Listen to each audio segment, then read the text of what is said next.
Hello everyone, today we talk about the agrarian expansion in the High Middle Ages.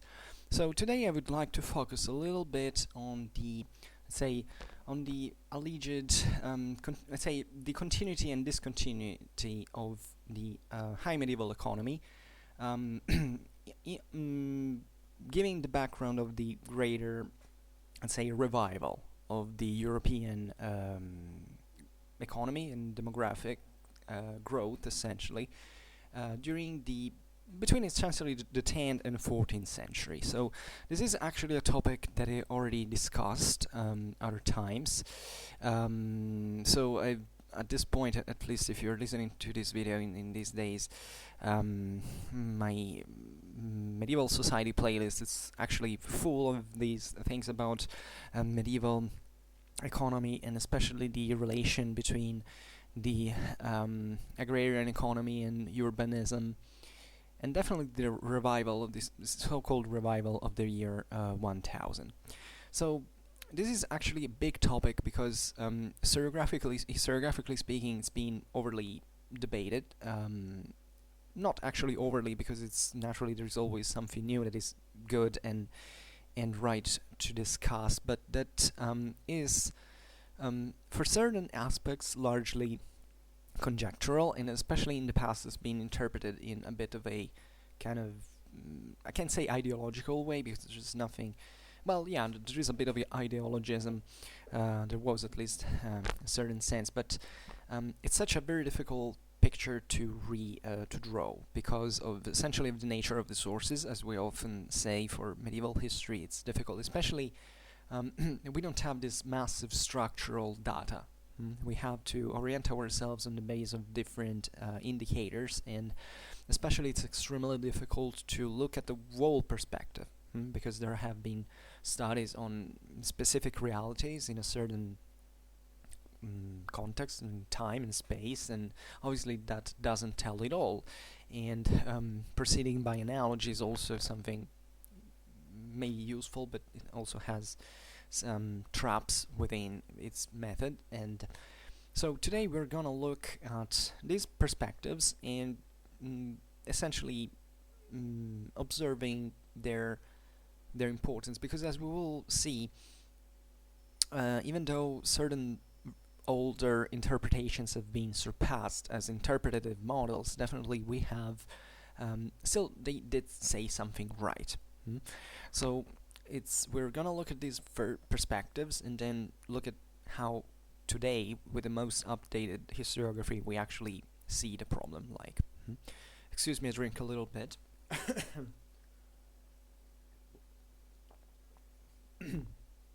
I never get the flu when in winter, but when spring approaches, I immediately start to cough and to sneeze because of allergies. And so forgive me if I stop and drink a little bit, because I don't feel very well with that. So the key interpretation is that there was no massive sudden change into medieval economy, especially from a demographical point of view.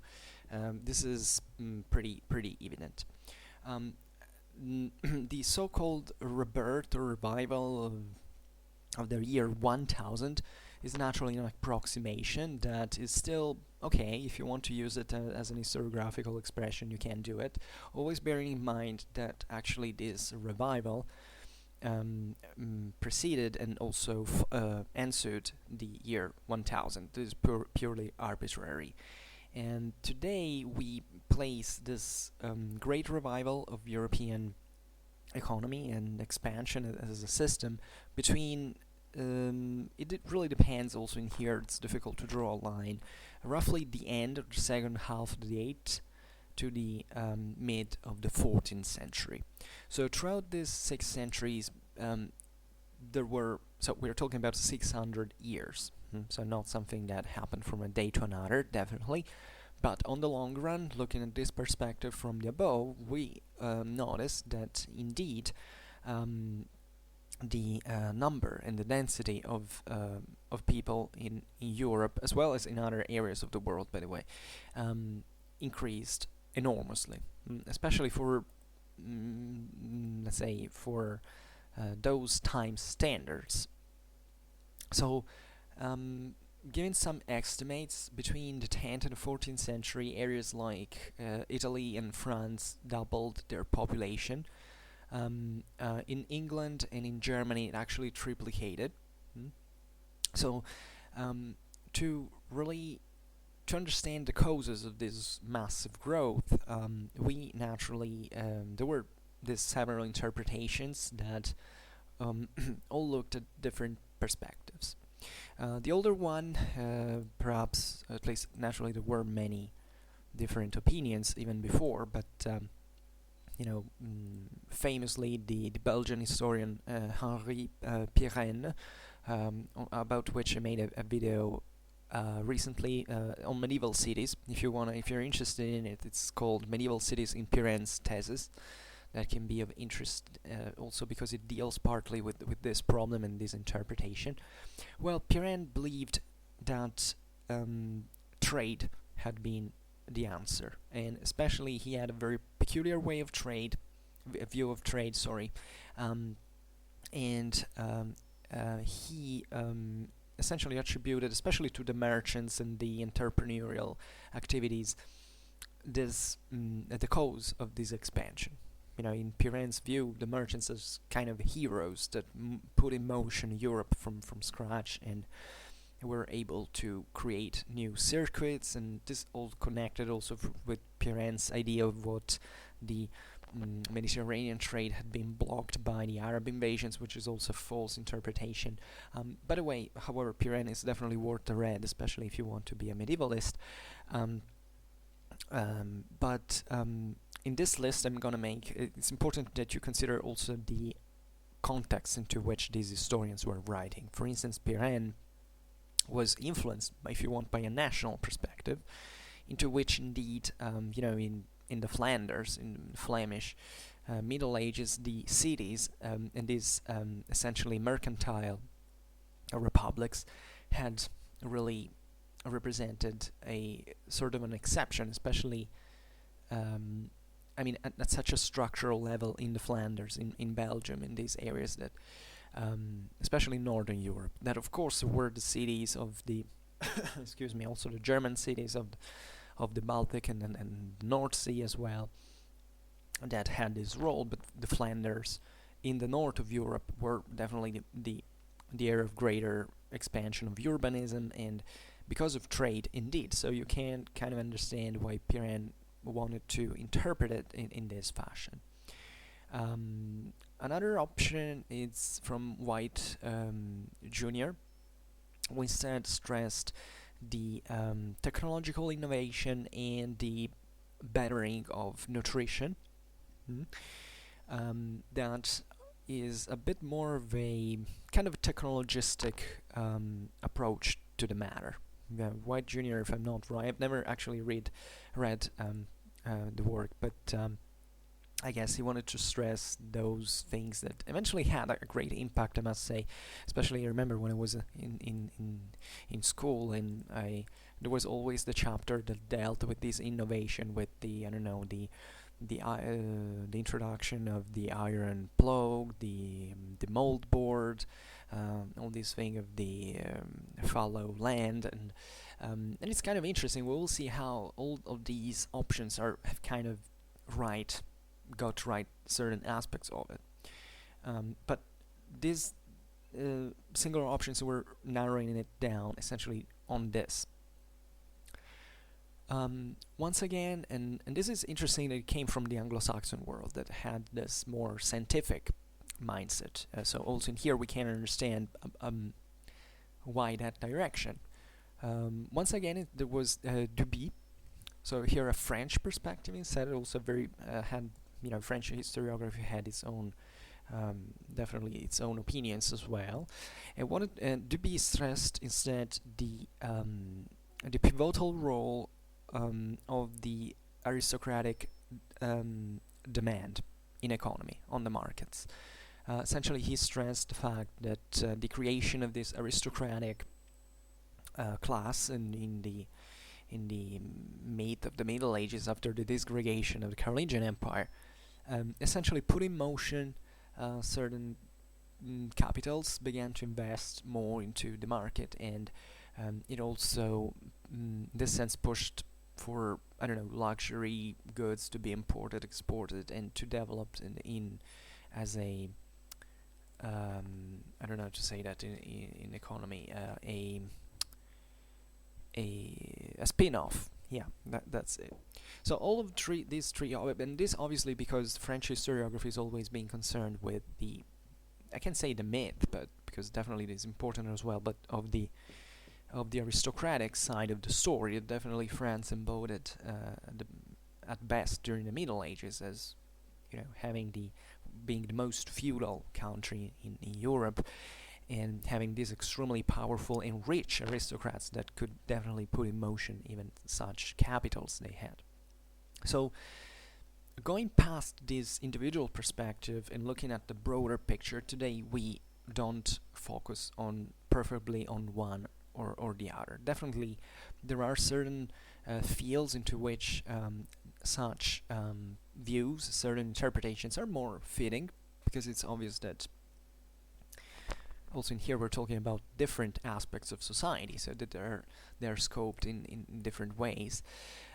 However, today we'll look more than else at the fact that these elements weren't really much the responsible of the growth, because the big question, and this is how tricky history is, it's really about the questions you pose that make you sometimes reason in a certain way rather than another.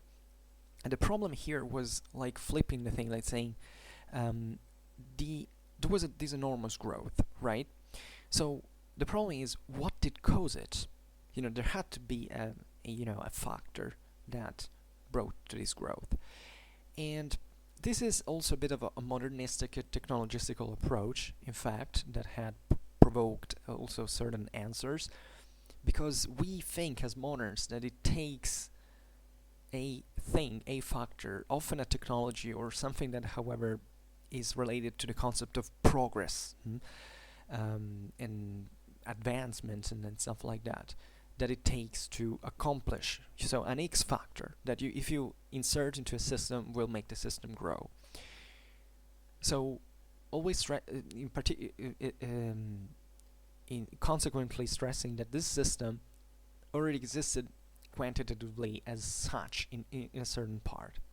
Today we don't look at that, and we rather question what were the causes of the previous stagnation, of the previous block of the economy, which it also has its cons, but it's a bit more accurate, at least for how we interpret it today. And I personally very much agree with this view. And naturally, this interpretation is related to what was Europe at the time of during the early Middle Ages, and even at the end of the late Antique era. And indeed, we see that the same reason for which we distinguish an ancient world from a medieval world is that something that is not extremely well defined, but that kind of happened structurally also in here at a massive level, had occurred. And indeed, you see that in the early Middle Ages, the economy was, compared to the ancient world, had contracted. The population had shrunk. Trade in this had contracted as well. So society had transformed itself. And today we tend to give also on the influence of our times, especially environmental reasons for this explanation, saying, well, okay, if you think about Justinian's plague, for instance, and yes, although sometimes we say that plagues, even the Black Death in the mid of the 14th century, that puts an end to this multi-secular growth during the High Middle Ages, were also in here because of a sort of an external cause that interacted with the system and make it collapse. While today we tend to say, okay, well, there were maybe already certain premises that brought, for instance, from that plague to spread. It wasn't necessarily a new plague, or because we know a few actually also about these things precisely. But we tend to say, okay, there was already a contraction for some reason, and sometimes even events like wars or unrest and are pretty detrimental. Think about the crisis of the third century. Now we can argue that maybe the Roman society was kind of destined to crumble, maybe on the assumptions of certain macroscopical socioeconomical assumptions of how, I don't know, the economy ran out of slaves proper. That is also something that I personally question very much, because I don't think that slavery was really the problem in there. Or maybe the fact that the Romans had, it could be more political, the fact that they had expanded over lots of population, so the empire had overstretched this system of social political and social participation, civic engagement of the local subjects in order to get the citizenship had died out. So many factors. Also in there the plague, think about the Antonine plague even before the 3rd century. So it's very difficult to say as historians, oh well, this happened because of this, because we don't have the sheer quantities. We don't have a factual evidence of what we're talking about. We notice that something happens, but sometimes this can be seen through the lenses of the sources that are incomplete or that want to stress something else. So it's very extremely complicated, and in these topics you can it's very, very difficult to get a correct interpretation, especially if you don't know much as an expert. Excuse me, I drink a little bit more.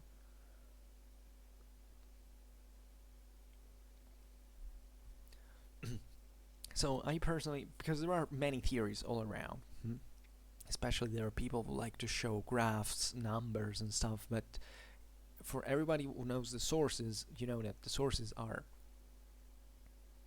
these are all just speculations in practice, and we can't have a clear picture of the world without the sheer numbers that we will most likely never get to. So the idea is that it's very simple. Actually, the way we interpret it today is that for whatever reasons, the European economy had contracted towards the end of the late antique and beginning of the early Middle Ages. Excuse me. Given these conditions, the idea is you have the same amount of land, so it's not a European continent changed pretty much at the time. Naturally change it for being habitable by humans in certain ways. Obviously the forests re-expanded, also the works of bonification kind of went destroyed. I mean, there were also the landscape did change a little bit. But the idea is that the land was still the same. It was rather the people who were less. So today we tend to interpret as normal a further expansion. That is, you have a bunch of people who live in there. Yeah, for whatever reasons, these have become more scattered. So they have a lesser strength than before. But once they get essentially in shape back again, or however, they're gonna re-expand. Why did there was this great agricultural expansion? What was the factor that brought? And the question, more simply, is, is it normal that if there is space, you're gonna expand into that? I mean, humans apply themselves in ways that tend to want always more, tend to live always, to reach always a better life standard. So it's obvious that if you work hard and you save resources and you're able to reinvest them, to redistribute them, you're gonna build a system that progressively is gonna expand. Also in there, you must have certain conditions, so you can't really say, well, okay, there was no factor that eventually brought to the regrowth. But at the same time, I think it's normal that if you have enough space, if you have enough room, if you have enough resources, if you work hard, you're gonna expand as a system. This from a human social perspective, let's say. So the there are also naturally other interpretations, because people said, actually the one I known for a longer time was that also in here was a sort of climate change, a warming of the global temperature, which actually happens every once in a while. We indeed see this happening in history, on a sometimes on a cyclical base, sometimes not. There are certain also astronomic cycles that bring to that. However, usually with a warming, especially certain areas of the world began to be better off. The idea you have more energy essentially with the temperature, so you have to spend less. You have to work less for instance, for warming yourself, or your children are more likely to survive. There is also the harvest might get better, for instance, in some ways, and especially in certain regions where, I don't know, think about the north of Europe, that historically speaking had kind of remained depressed up to the High Middle Ages, and that it's at this point it begins to expand once again. Because also consider on this whole line, on the bigger picture, the evolution of civilization as such. It's not that our civilization is very young, so there was a big difference between, I don't know, the Germany of 1000 AD and the one of 0 AD. So also in there was a progress, there was a development that maybe, in the past there had been similar conditions, but still civilization had not yet arrived at that point. That also has to be considered. So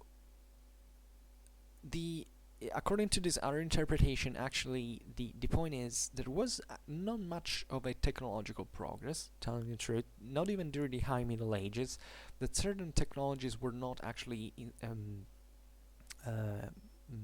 used everywhere, or at least they didn't seem to give a substantial growth especially in the crop rate. That is the one that effectively determines how these pre-industrial societies grew, but rather the idea that the more people survived from the normal, social cycles in terms of child,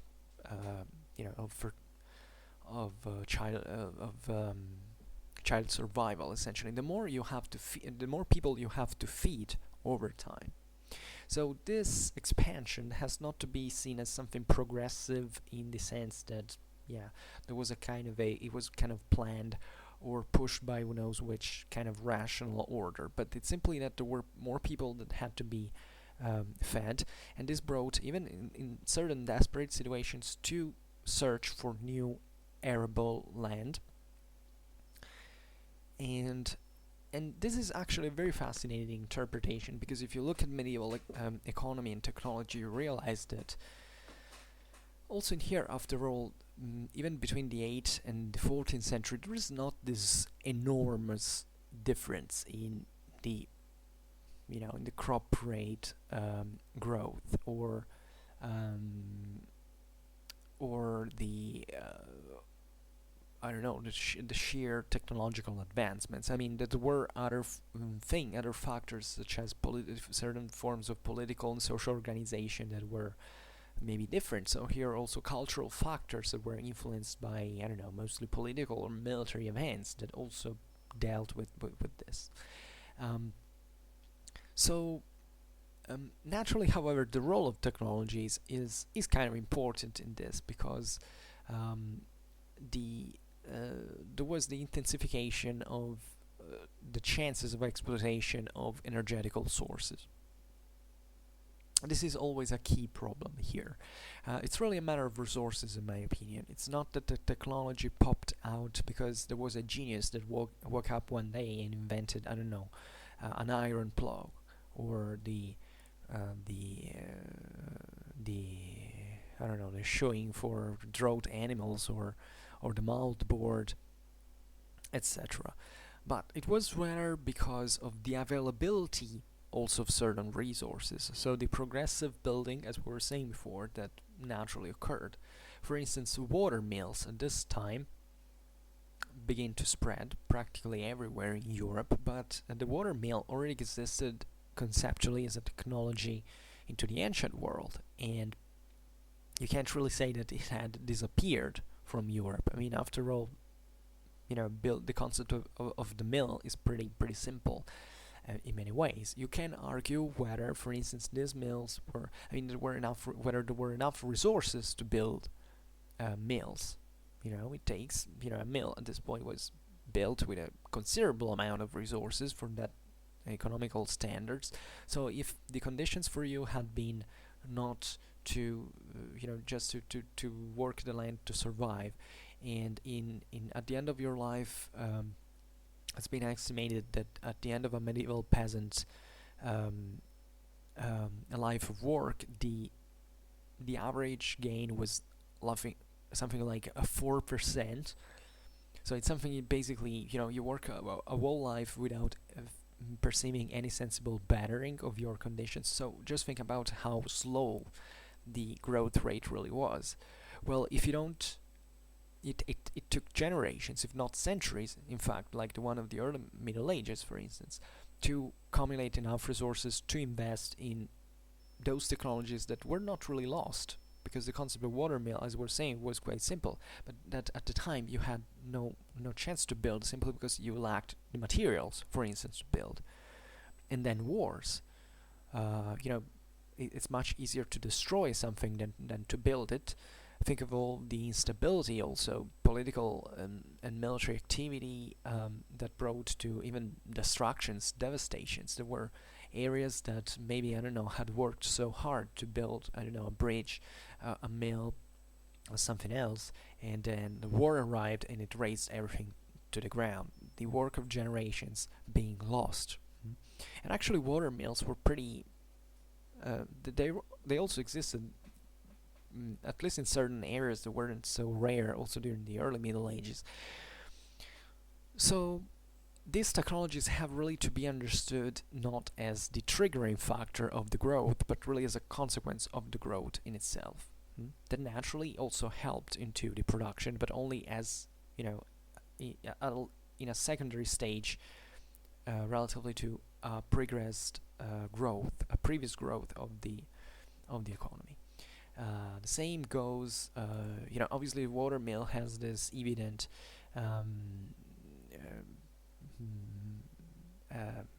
function, for which basically the millstone works by, and the pistons work by themselves. So you don't have you basically free a lot of human labor from the same activity that you can invest somewhere else. So this is a very actually logical and progressive development. The the frontal yoke of of draught animals, especially of the uh, the bovines, and also the collar for the horse, were this new way that similarly, was introduced. But also in here, you can argue, maybe there hadn't been so much cattle to invest into such activities. And so this idea of the yoke and the collar that were kind of invented is actually not something that you invent. It's something logical. It's something evident. And it was introduced, let's say, at this time only because there was a new chance to use these animals in a different context, to touch these animals to the plow. So these in turn developed the shoeing, so to optimize the whole work for the sake of agriculture. But also in here, think about the shoeing, or the iron plow, or the iron moldboard. What is this really about? It's about metal. Metal was an extremely rare commodity in the early Middle Ages. We know that because sometimes even the armies lacked metal armor. They used, wood sometimes. So it's obvious that why do these things magically pop out once again during the High Middle Ages? Well, because it's not because someone invented these things, but simply because there was enough, there were enough resources to build them and to use them at a structural level. So obviously they also existed before, it's simply they were rarer. So also here, naturally, as we were saying, the metal plug with the moldboard the moldboard basically is this device that allows you not just to make the plow go, say, to go on the land, but also to revolt, to I don't know how to say that, to open up the earth, clump, say, and therefore this allows to blend the land in, to make it more homogeneously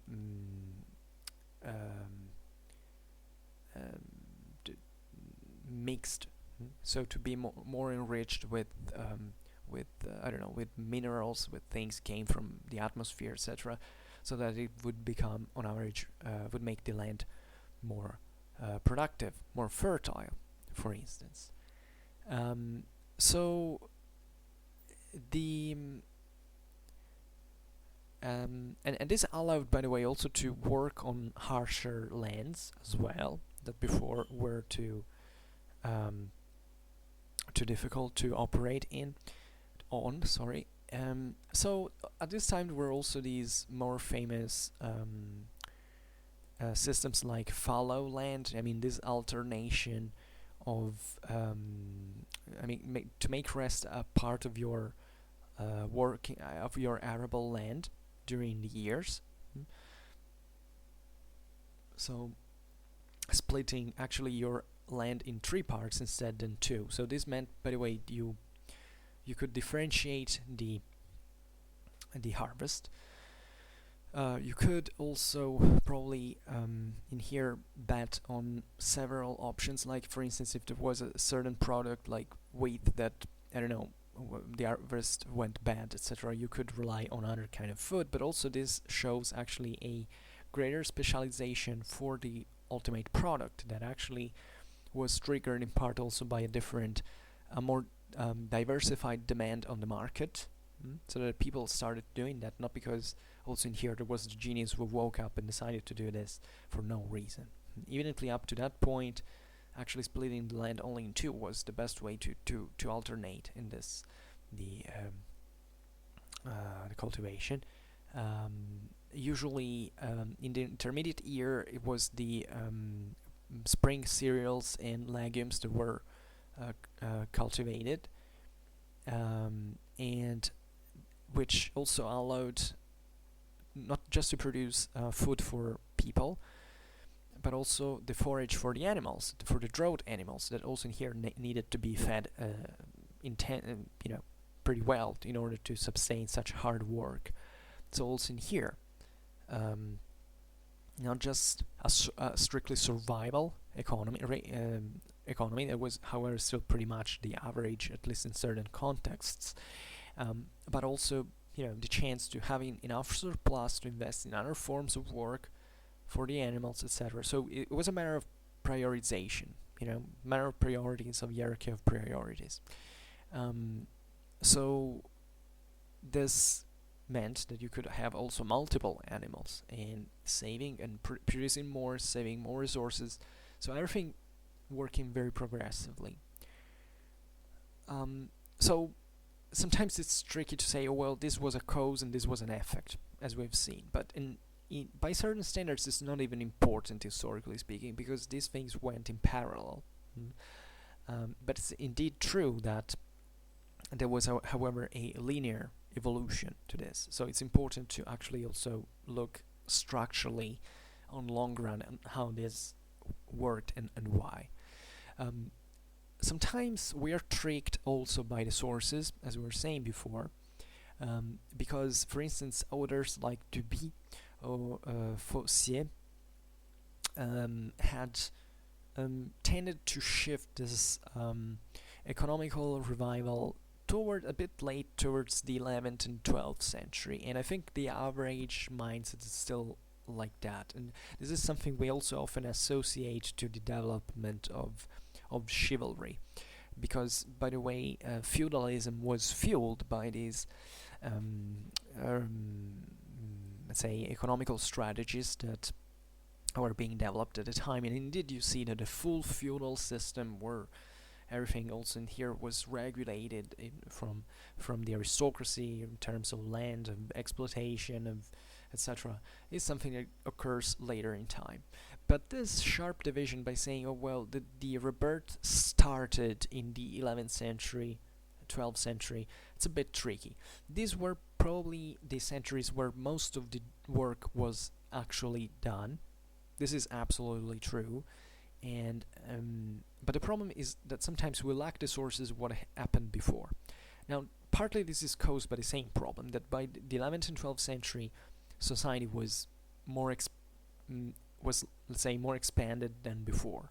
So this also produced more sources, because sources are produced usually when you have enough surplus to produce the source, by the way, because you have, for instance, you have to feed someone while he learns how to write. So that's an indicator. Also because you have to, the merchants have to keep accounts, they have to start to regulate their trade, etc. So this was a huge spin-off for the sources production as a secondary consequences. However, this idea of the rebirth of the year 1000, in fact, from the 11th and 12th century, is being a bit debated, because indeed before the year 1000 we have a very few sources, and they're much more abundant afterwards. So, however, we are starting to see, especially on the base of certain say hints from the Carolingian age, especially, that something had been started consistently also before. So we look at this, especially at the technological innovation in periods that are roughly between the 9th and 10th century. So also this is very important, because these are normally conceived as moments of crisis. The 9th century is the century of the fall of the Carolingian Empire, and the second invasions that also continued and followed up to into the 10th century. There was a very turbulent age.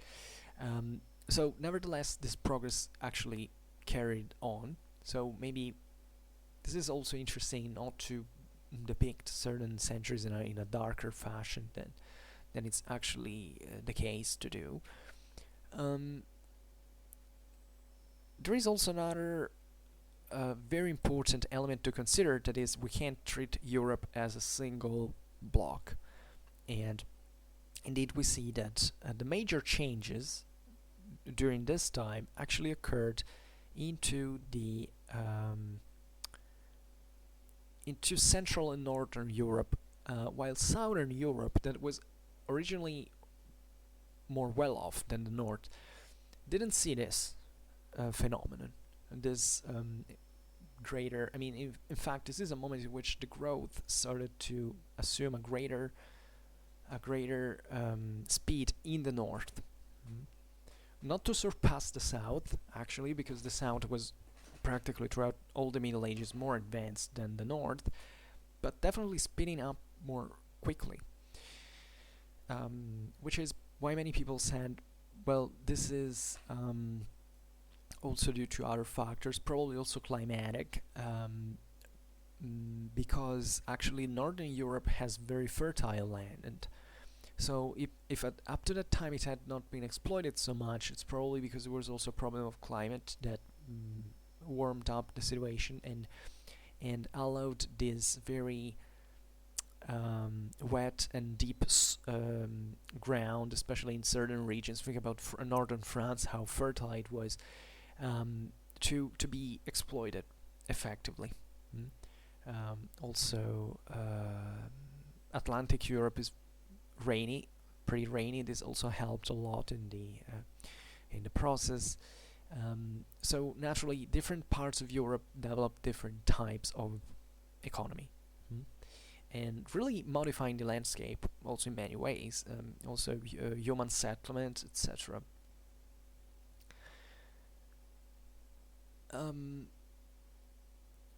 So as we were saying before, rather than technologies, it was rather the actual physical enlargement of the cultivated spaces that seemingly played the major role into the revival of the year 1000. Let's call it in this way. So this also in here, given the previous conditions after the end of the Western Roman Empire, indeed the surface of arable land in Western Europe had diminished substantially, and naturally this happened because of the same fall into the number of the population.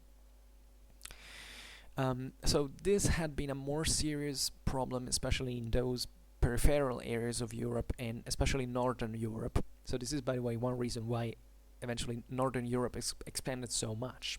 We have seen that how France and Italy, for instance, were the ones that doubled their own populations, but England and Germany were less Romanized, definitely triplicated their own population. So they were always small, obviously, compared to Italy and Germany, but they expanded faster.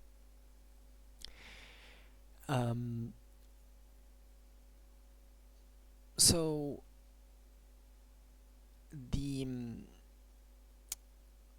and especially in this, you have to imagine also we talked about the landscape before. You have to think that in Northern Europe generally, the forest especially had taken over the greatest part of the landscape. There were actually certain regions that remained untouched in this sense. I mean, if you take Northern Germany or Scandinavia or other areas, I don't know, in Eastern Europe, well, there had never really been anything before. The forests had already remained in that way. To Roman Europe, really, the landscape had changed, but also in here, in certain parts, it had regressed once again. And especially in France and in Germany, you find this world of the forest proper, that is the idea that there were communities that developed within the forests proper. That it means they were, so in certain cases, completely detached. I mean, not completely, but generally speaking, a structural level detached from, say, urban centers. They were quite rare there, by the way, at least a bit, especially in Germany. And that also developed, in this sense, a different culture. In Southern Europe, especially in Italy, things had been a bit different, because especially in the in the Apennine Peninsula, you can argue that no part of the countryside had, especially at this point, had been really detached from the city. All the countryside kind of revolved around the urban circuits, economically speaking. So this also brought very different changes. For instance, there was a very interestingly high level of literacy even in the Italian countryside very early in time. There was also probably more dynamism, also because in Italy there was a greater per capita wealth. So for instance, in France this didn't happen. In France it was mostly the aristocracy that managed this thing. In Italy instead it was really the middle class. So you understand that also in here, independently from environmental situations, the societies could be differentiating themselves for other reasons. However, also in here there were differences. For instance, the Po Valley that in Roman times had been exploited intensely from an agricultural point of view, had seen a greater expansion of the forests during the early Middle Ages. Also in there were other problems because the Po Valley was kind of detached from the greater Mediterranean traffic, so it was a bit of a different world compared to the rest of the peninsula. It was also pretty diversified, by the way. So this big pressure, however, demographic pressure that seems to rise particularly from the 8th century onwards, pushed not only to search for new forms of land exploitation, but also and especially given, say, new spaces to cultivate, given the non-intensive character of the agrarian system. That means that at this time, there wasn't actually a great deal of also in here of bettering of the technologies or the quality of or the crop rate, etc. But it was rather really about finding new land in the first place. The rest was kind of secondary, and it mostly happened into regions that were already organized in a certain fashion or were being organized in a more directed way, where there were more capitals that were invested, for instance. This is why certain also the nobiliar in activity was very important in this process, because one thing is, a bunch of freemen that decide to expand individually into a land to work on it. One thing is having a lord that actually organizes the whole process by and looking at from the above. You're gonna have very different results in the way that land is exploited.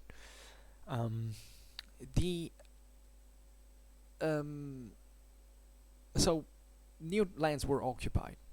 Some of them were cleared, naturally deforested, and there was reclamation from swamps and all this stuff. And also, more importantly, these lands were practically colonized.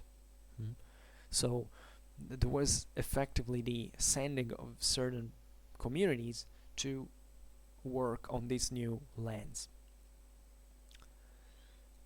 This had started somewhat also in other ages. Like, for instance, if you take the Carolingians, even before the 8th century, well, this had done a bit of colonization, for instance, of southern Germany. They had started to penetrate a little bit those areas that previously were so, and to kind of reorganizing the landscape in there. But it mostly starts to gain steam, especially at this point. So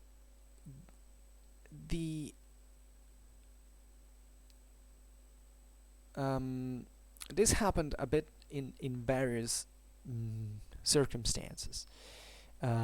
It's for instance, the curtis, the manorial system.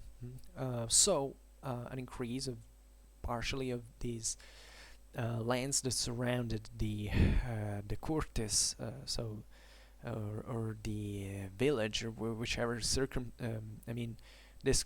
districtuation there was in there.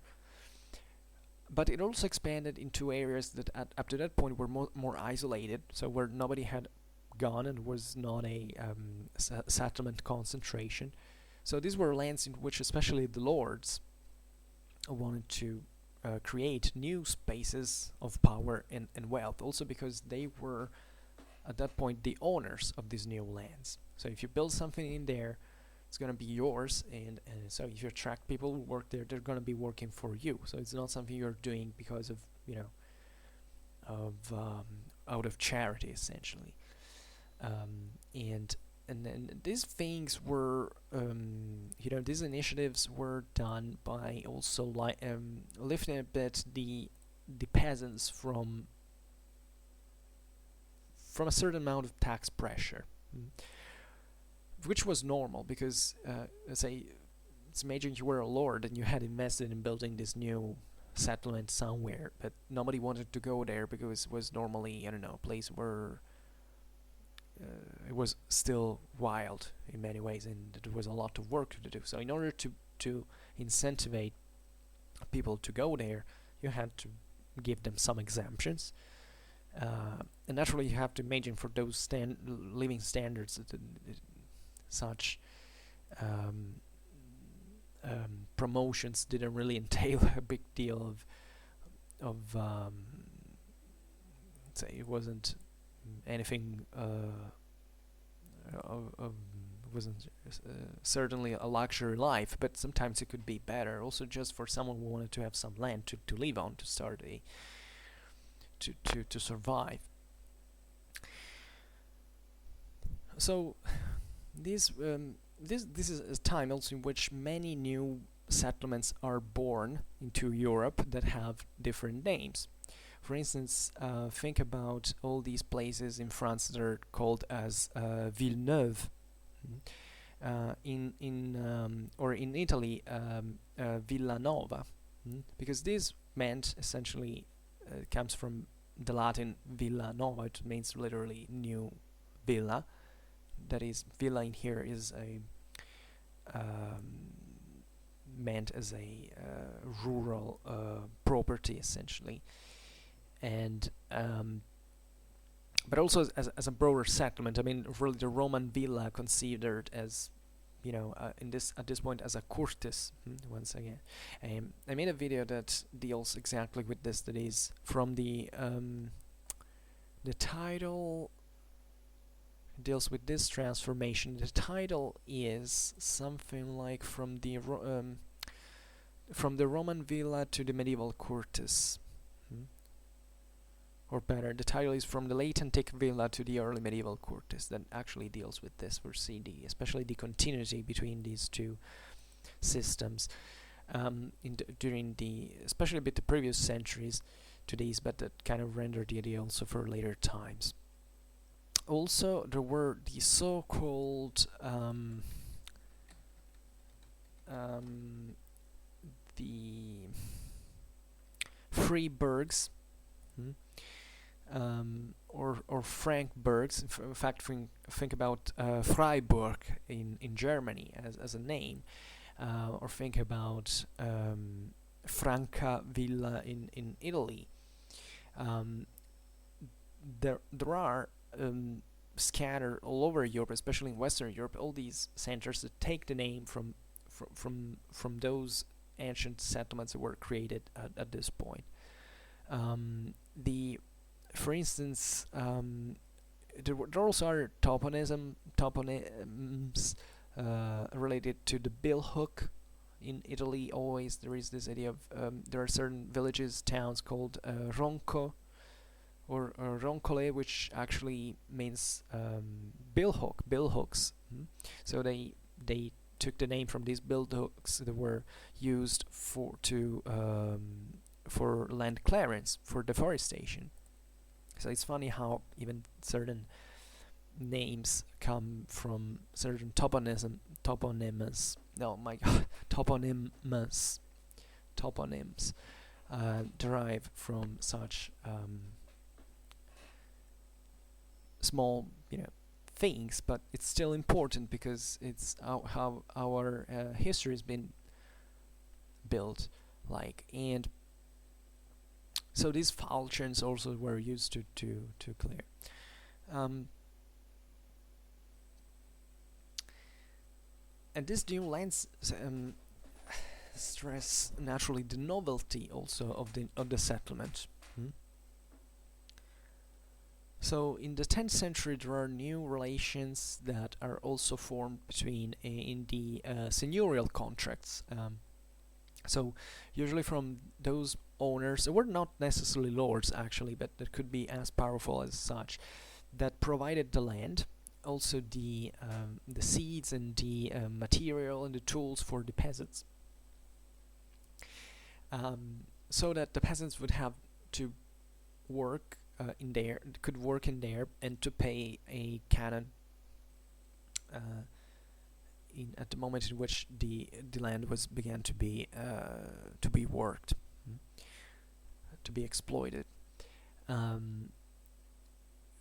And by the 11th century, it's full of these settlements, especially the new villas, so Villanova, etc. Um, so it's evident from these sources that the growth is something that really started structurally very early in time. And even if before the mid of the 11th century we have actually a very few evidence of, for instance, of deforestation. Also in here, we don't have to be tricked by documentation and actually think that it already existed before, it was carried out already before. For instance, Guibois studied the region of Cluny and Mâconnais, and they which show that after the year 1000, the greater part of the arable land was the greater part of the land was already arable, and that the further expansion was the ensuing expansion was slower because basically the space of the available land had already saturated, essentially. So sometimes this acceleration of the economy had happened before. And at this point, in fact, what you see is between the 11th and the 12th century is the bonifications begin to start. So meaning also in here that it wasn't enough to just find new land and to put it to work, but new land had to be, say, created, so claiming it back from the sea. And this is what happens in the Flanders, where the polders were created to dry up the swamps, these areas, this flooded area of the coast, and to build dams naturally to prevent from the sea to to create, in this sense, new land. And think about countries like the Netherlands today, how they are still so much built upon such systems. So this could carry, of course, were also other reasons, maybe not just because the land had been exhausted, but probably this was mostly the reason. Naturally, you needed the capital, so you needed the technology in part to do that. So, but that's something that was mostly created at that point, because it was much more, cheaper to go find new land and trying to make these very big, impressive systems of bonification, let's say, or some channels. There are so many places in the Netherlands, also in Flanders, in the ancient area of Flanders as such, that were canalized. I don't know how you say that. Also in here, not necessarily to. I mean, exactly for also having new lands to put it to culture. I don't know. So yeah.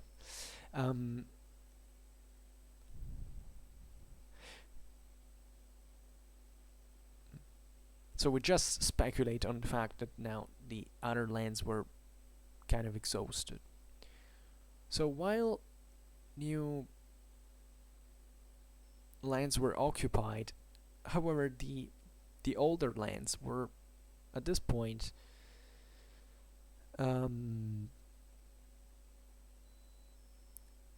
also reorganized in some way, and there are certain relations between the great landowners and also the free peasants at this time that triggered certain processes of expansion.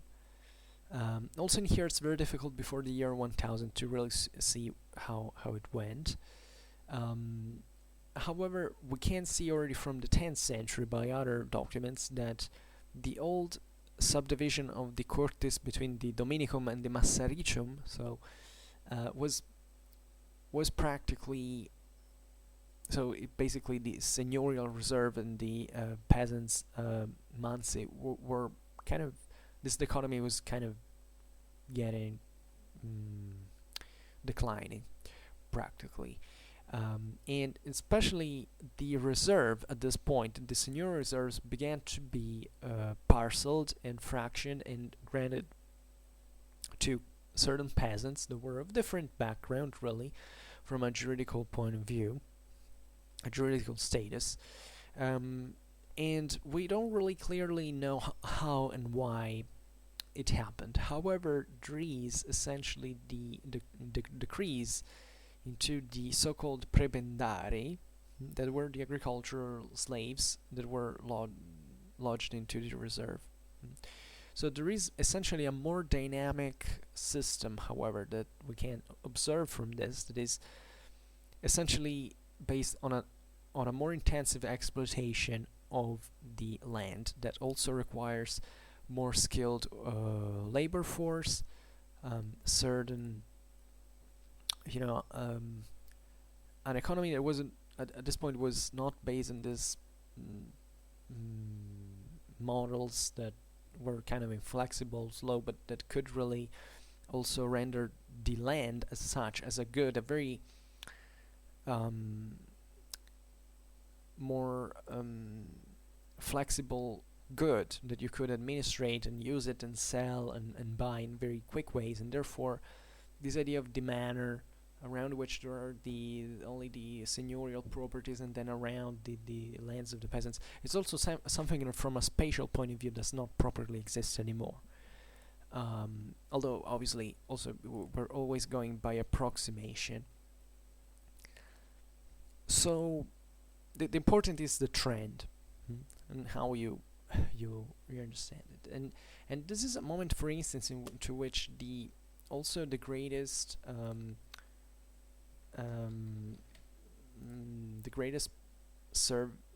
the heaviest service requested to the peasants was kind of lightened a little bit. The famous corvée, so these kind of unpaid service that every once in a while the peasant was obliged to perform for his lord, was kind of milded up a little.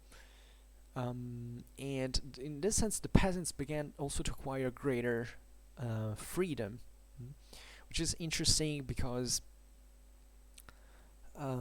indeed, as I often said on Schwerpunkt, the peasants weren't, especially during this time, weren't so oppressed or so. They were largely autonomous communities. They could have also very aggressive and autonomous mindset. So it's usually from the 14th century onwards that eventually the real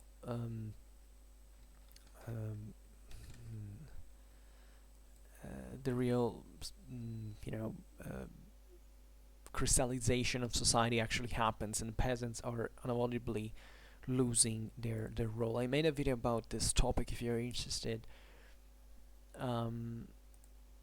that observes how the peasants up to the very end of the Middle Ages actually had certain spaces that could be also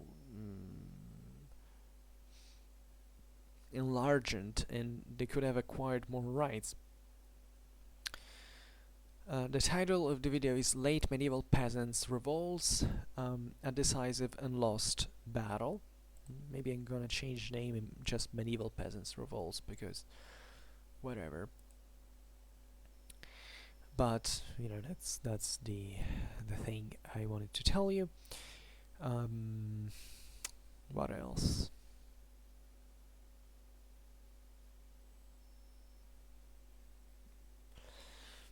There would be a huge chapter that we'll discuss more in detail in other videos, that is how effectively the landowners contributed to this growth, from an administrative point of view, from an organizational point of view. This is how we hinted at before, something that started mostly during the Carolingian times, where feudalism, let's say, it's a bit anachronistic Carolingian times strictly, but in the essentials the same thing was being created also as this way of land organization, let's say. So, and directed chiefly from the above, from an elite that managed these properties also quite dynamically. We would definitely have to get rid of the stereotype of, you know, the I don't know, this seigneurial economy as a closed economy, you know. Also in here I made a video, I think, about the, let's check it, because these are all things that come into my mind and then I say, well, I already talked about that.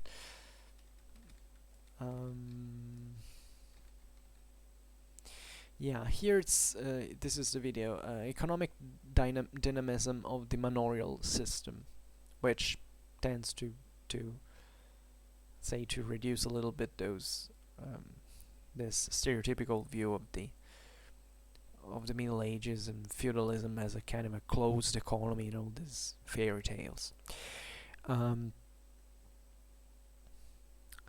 So naturally, the aristocracies, whichever they were, really, the greater landowners, they could be lay, ecclesiastical, they could also be not really strictly nobles. They could be also freemen. They could come from it. It was a great social mobility at this time, telling the truth. So they they pushed for this economical programmation.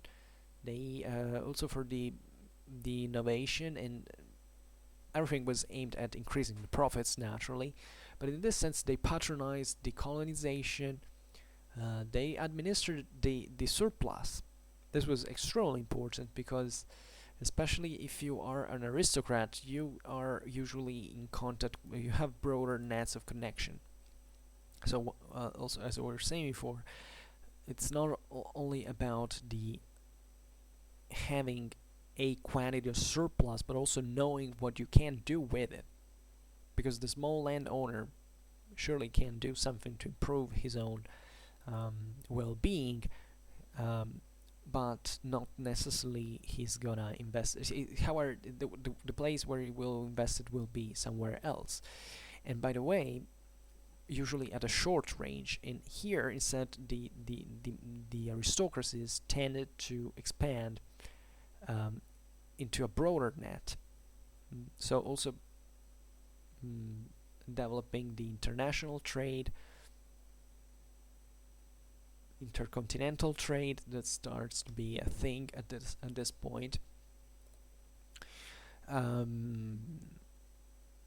So triggering all these, a great part of this expansion, honestly. So in part, the seigneurial initiative is a very overlooked factor in the economical revival of the Middle Ages, because we mostly think how it was merchants, it was the cities, etc. The feudalism were kind of the reactionaries.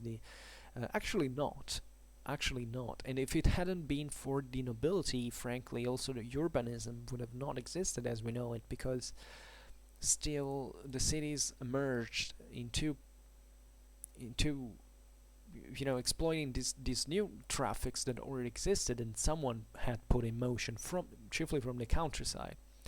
So also urbanism owes a lot to the same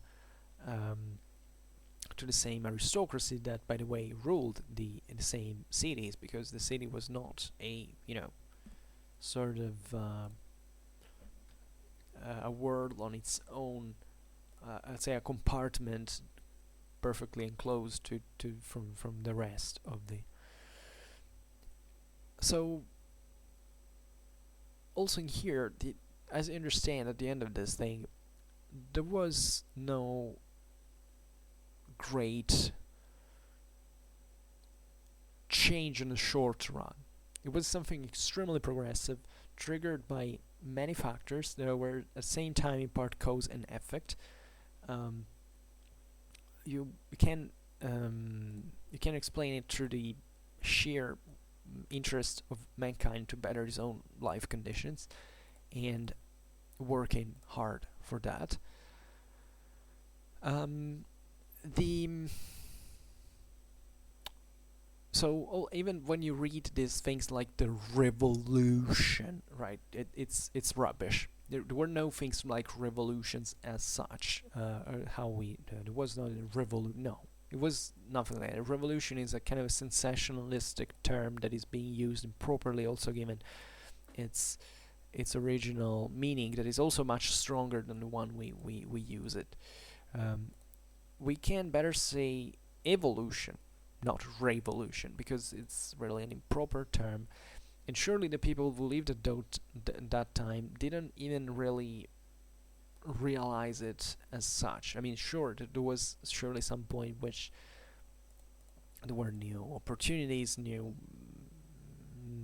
chances to invest, to produce, etc. This was felt deeply. Also, it had from a cultural point of view very wide results. We talk a freaking lot of time on the evangelic papistical movements and Schwerpunkt, and these were created arguably by all this surplus that was accumulated, especially in the cities, after this major phase of expansion. But also here was something very progressive, and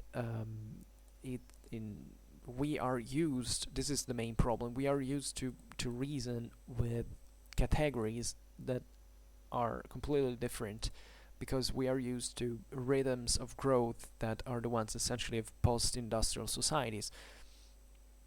I mean, industrial societies, post-industrial revolution. So for us, well, we were told, we were grown in a world where it's normal that, I don't know, there are several points percentage of growth every year, at least in certain contexts. Now there is naturally a sort of stagnation and a very relatively short growth, especially in the West. But for us, it's normal that we live in a society with such a huge growth. If we were projected there in the Middle Ages, we would say, "Oh my God, this is so slow." I mean, we could actually see how even more relaxed certain lifestyle really was, because it was extremely hard work, much harder than the one we live today. But it was, however, extremely monotonous. It was extremely I don't know how you say it in English. It had a cadence that these populations kind of got used to. So I repeat, it was much harsher work than we're used today, but at the same time, the whole rhythm was slower, much slower. And the gains were much less. This is dramatic. This is tragic, even from a sheer psychological point of view. Just think of what I told you before. I mean, to be a medieval peasant who worked all of his life to see actually a very few earned in his hands on his deathbed. So where that couldn't be used anymore, by the way, at least by his own family, naturally. But but by his own family, naturally. So just think about at how also this informed the lifestyle, the mindset, the perspectives, also the ability of looking beyond, and saying there were certain changes that you also have to get used to.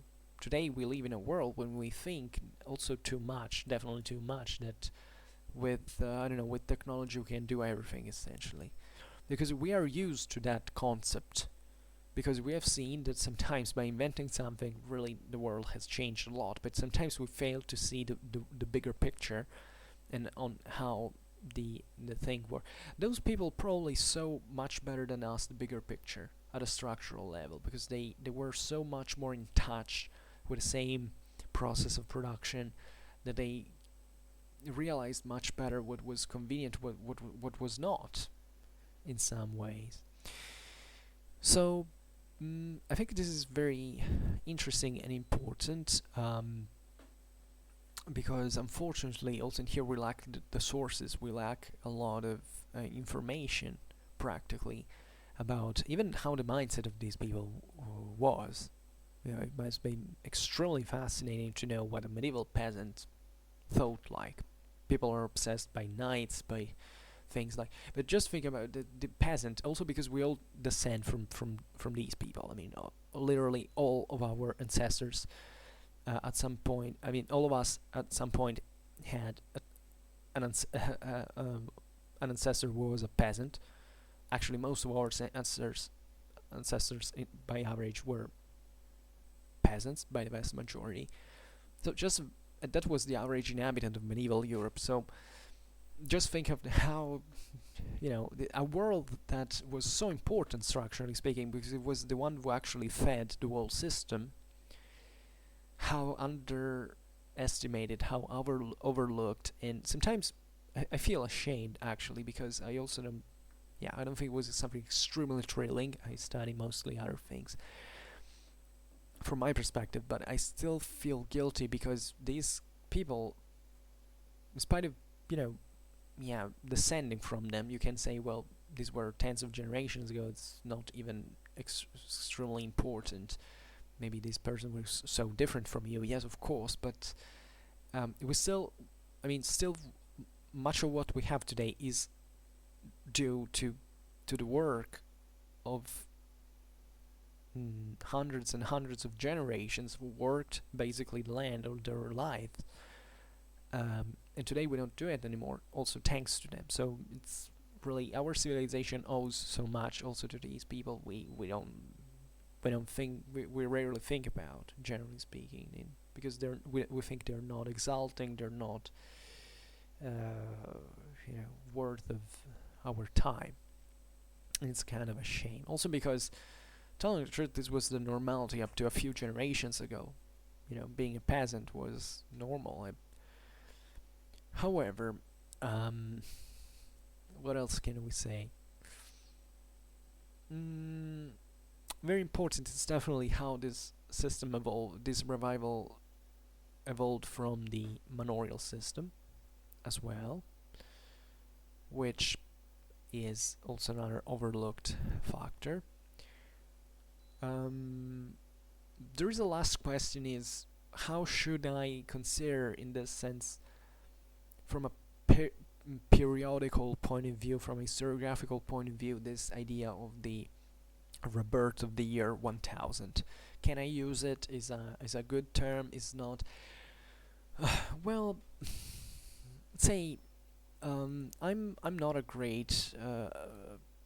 I don't make a great fuss about these things personally. I don't really care, as long as the person knows how to use the term and to knows what it means by approximation. There are many terms that we use in an approximate way, and we don't even care. Even translations, you can argue from terms of philosophy or language, are always approximation. They don't define the reality. We don't know anything. You can make all the criticism you want in this, but our language is based on approximations, and as long as we understand each other, I think this is the point, it's gonna be fine. So if you want to say the rebirth of the year 1000, why not? It's not a big deal. Probably in 50 years from now, and 100 years from now, we'll definitely call it in another way, or at least we will mind about other things. And because sometimes we use wild approximations, that we don't even care about. Then all of a sudden, a topic an issue becomes extremely, important, and society is extremely sensitive about it, so it starts changing, saying, okay, we should call it with another name. But it's very relative, really. And actually, the thing I'm very concerned of is how much we ignore about this period. How much we do not think. So as long as there are certain definitions that might not work, but as long as you know things, it's already something much greater. We should be much more concerned about our own ignorance rather than how we call things, because that is something that ultimately will always change in a way or another. So I tend not to be dictatorial on how to use this periodization. So for the arrival of the year 1000, just remember, it was part of an extremely longer process that is also very difficult to frame at a periodizing level. it was actually a massive macroscopical structural phenomenon that took more than half of a millennium to occur. It still continued in some measure. We say, okay, it stopped because with the Black Death, the whole Western world economy kind of collapsed and it had to restart from. Yeah, but even after that, you see that there was a steady growth, usually. It is true that Europe basically didn't reach, I think, its own same levels of pre-1348 population, if not in the 17th century, I believe. But also in here, it's part of a broader process of expansion that normally human societies tend to do actively. I mean, we're not passive. This is also a very important interpretation. It's not that sometimes we have given really too much importance to climate change when dealing with this, explaining with this the causes of these macroscopical problems. Everything must have been climate change. So it's easy, it's cheap, it's something you can say, well, it's structural, it's macroscopical. But today our historiographies are stressing instead the human commitment. I mean, the choices, the individual choices, the ideas, and how these influences also at a political level, social level, how a society is organized. So humans tend to work for bettering their life conditions. So this is already something that puts in motion a very large series of work that pushes towards one direction. It's not self-destruction, it's really trying to expand for the best. And naturally, you can argue, philosophically speaking, that at a certain point society kind of the individuals kind of get out of touch with the society as a system, as a whole. They don't understand it anymore. Indeed, I think probably we were never fully understood it, even when society was much simpler. And especially today, it's extremely messy because it's impossible to practically understand how the whole world works, even in essentials, because it's very complicated. And I find weird how, especially in our times, we get sometimes so very picky and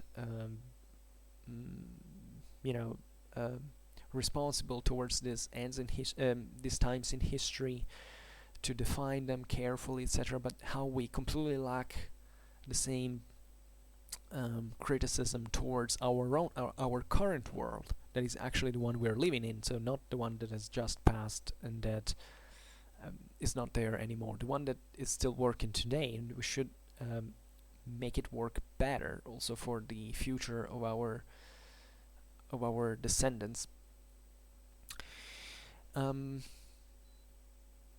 I don't remember where I was going with this. However,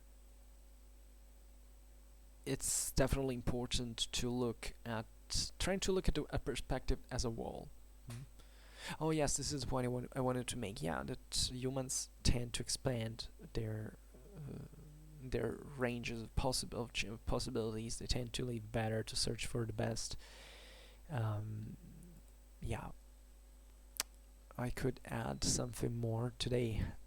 I feel in vain to talk, but I don't even feel excessively well, so I don't even understand why.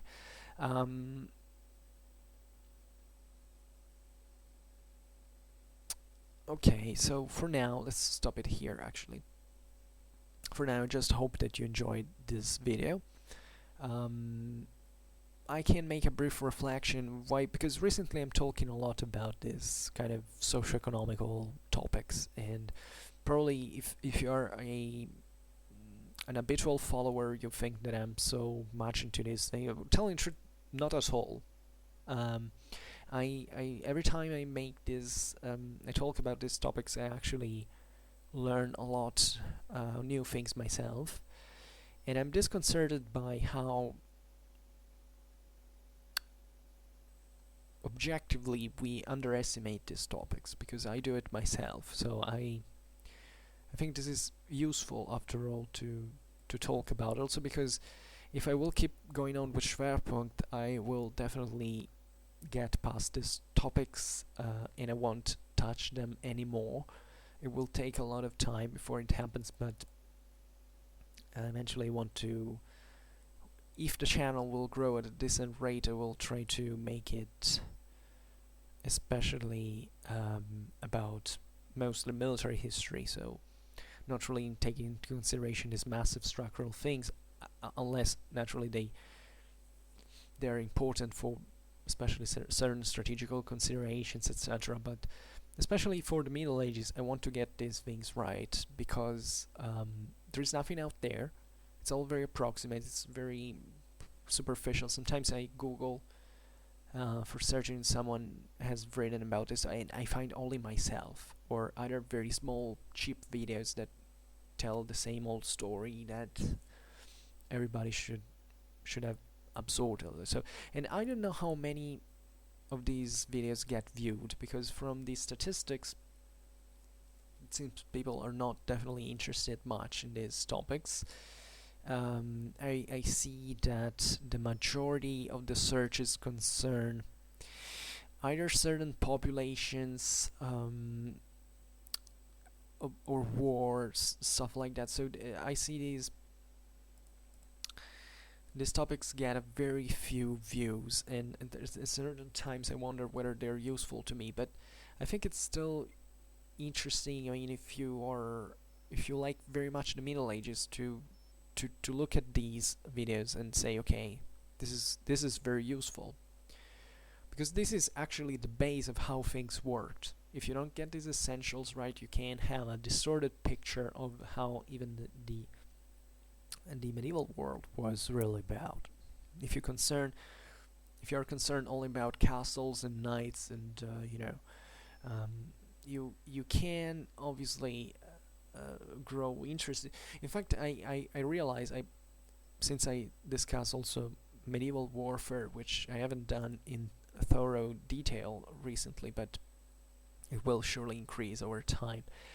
You realize most of the people are so obsessed by things like even military histories proper. They tend to focus towards, I don't know, armor, individual combat, and this stuff, which is definitely important. They're also fascinating, but if you don't get a systemic view, and we're not talking about now these topics specifically, but even from a tactical point of view, a strategical point of view, what do you study medieval history for? Because what armor these guys wore is kind of the last thing if you want to study war at the time. And if you want to study war, you necessarily have to study politics and society, because otherwise you won't escape from that.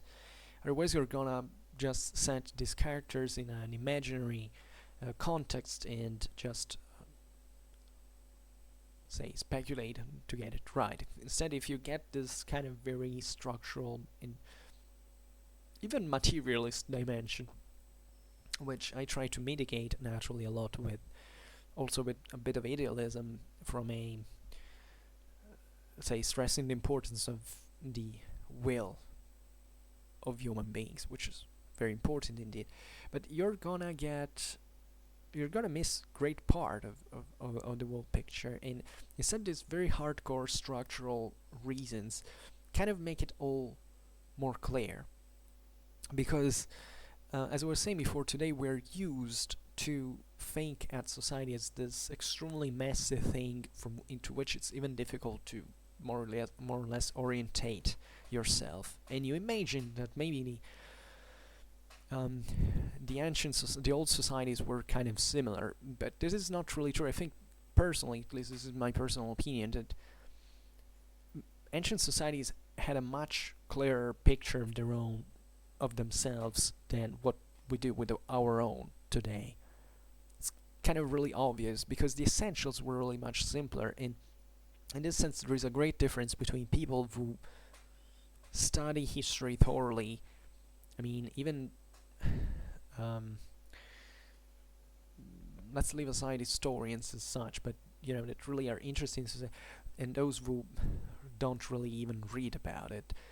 That is that the people who get interested in these things actually know that the essentials are simpler than they seem. and that this alleged difficulty to learn history well actually stems from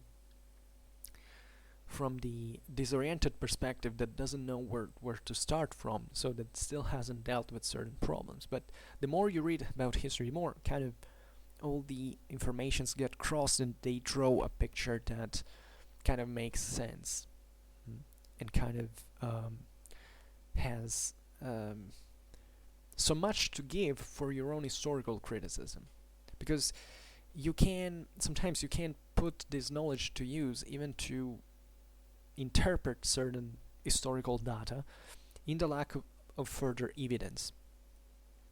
We've seen it today, this idea that according to the first scholars, there was this kind of revival during especially the 11th and 12th century, and then we discovered that already much had happened before, but simply we don't have enough sources to tell us.